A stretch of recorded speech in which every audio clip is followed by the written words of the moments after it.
അപ്പോൾ വിഷു ഒക്കെ എവിടെ എത്തി? നമ്മുടെ ഫാമിലിയിലുള്ള എല്ലാവർക്കും ഹാപ്പി വിഷു. കവർ കണ്ടപ്പോൾ തന്നെ നിങ്ങൾക്ക് മനസ്സിലായിട്ടുണ്ടാവുമല്ലേ ഇതെന്താ സംഭവം എന്ന്.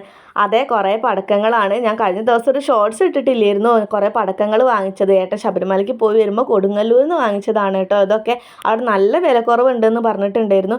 പിന്നെ കൊണ്ടുവരാനുള്ളൊരു ബുദ്ധിമുട്ടുകൊണ്ട് ഏട്ടൻ കുറച്ച് സാധനങ്ങളെ വാങ്ങിച്ചിട്ടുള്ളൂ. ഇതിലധികം പൊട്ടുന്ന സാധനങ്ങളൊന്നും ഇല്ല കേട്ടോ.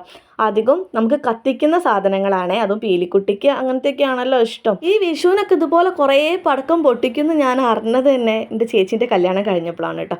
സംഭവം വേറെ ഒന്നല്ല, കല്യാണം കഴിഞ്ഞ സമയത്ത് മാത്രമല്ല കേട്ടോ. കല്യാണം കഴിഞ്ഞിട്ട് ഏട്ടൻ ഗൾഫ് പോകുന്നത് വരെയും വിഷുവിന് ഏട്ടൻ ഒരു കവർ നിറയെ പടക്കം കൊണ്ടുവരും.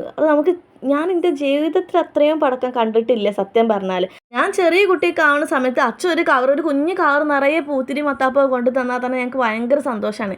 കാരണം എന്താണെന്ന് വെച്ചിങ്ങനെ അത്ര തോന്നുന്നു ഞങ്ങൾ കാണാറില്ല. കുറച്ച് പൂത്തിരി മത്താപ്പും കമ്പിത്തിരി സാധനങ്ങളൊക്കെ ഒരു കവർ നിറയെ കൊണ്ടുവന്നിക്കുകയാണെങ്കിൽ തന്നെ നമുക്ക് ഭയങ്കര സന്തോഷം. ആ സ്ഥാനത്തെ ഒരു വലിയ കുട്ടിച്ചാക്ക് നിറച്ച് സാധനങ്ങൾ കൊണ്ടുവരികയെന്ന് വെച്ചിരിക്കുകയാണെങ്കിൽ നമുക്ക് അത്രയും ഭയങ്കര സന്തോഷമായിരുന്നു കേട്ടോ. പിന്നെയെന്ന് വെച്ചിരിക്കുകയാണെങ്കിൽ ഞങ്ങൾ അടുത്തുള്ള വീട്ടിൽ പടക്കം പൊട്ടിക്കുമ്പോൾ അവർ രാത്രി പൂത്തിരിയൊക്കെ കത്തിക്കുമ്പോൾ ഞങ്ങൾ കാണാൻ വേണ്ടിയിട്ട് പോകും. അപ്പോൾ അവർ ഞങ്ങൾക്ക് കുറേ കത്തിക്കാനൊക്കെ തരും കേട്ടോ.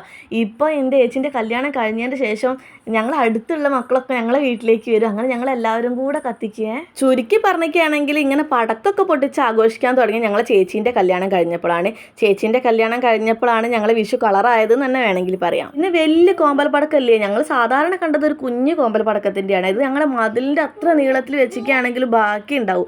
അത്രയും വലുപ്പത്തിലുള്ള കോമ്പൽ പടക്കമൊക്കെ ഞാൻ അതിലാണ് കണ്ടത്. പിന്നെ നമ്മുടെ സ്കൈ ഷോട്ട് ഇല്ലേ, അതൊക്കെ നമ്മുടെ ഉത്സവ പറമ്പിലൊക്കെ പോയി പൊട്ടണ പോലെയാണ്. ചേച്ചിയൊക്കെ ഉച്ചയ്ക്ക് വരുമല്ലോ വിഷുവിൻ്റെ അന്ന്. അങ്ങനെ അവർ വന്നിക്കുകയാണെങ്കിൽ ഫസ്റ്റ് തന്നെ ഞങ്ങളൊരു കോമ്പൽ പടക്കം പൊട്ടിക്കും. അപ്പോൾ തന്നെ എല്ലാവരും പറയാം ഷംജിത്ത് വന്നിട്ടുണ്ട്, അവിടെ വിഷു തുടങ്ങിയിട്ടുണ്ട് എന്ന് പറയും.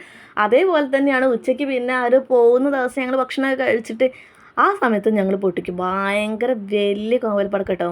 എനിക്ക് എങ്ങനെ പറഞ്ഞ് അറിയിക്കേണ്ടതെന്ന് അറിയില്ല. അതൊക്കെ വെച്ച് നോക്കുമ്പോൾ ഇത് കുറച്ചേ ഉള്ളൂ കേട്ടോ. പക്ഷേ പീലിക്കുട്ടിക്ക് ഇത് കണ്ടപ്പോൾ വലിയ സംഭവമാണ്. ആകെ പൊട്ടണമെന്ന് പറഞ്ഞിരിക്കുകയാണെങ്കിൽ ഇതായി ഗുണ്ടാണ് ഇപ്പോൾ ഇതിലുള്ളത്.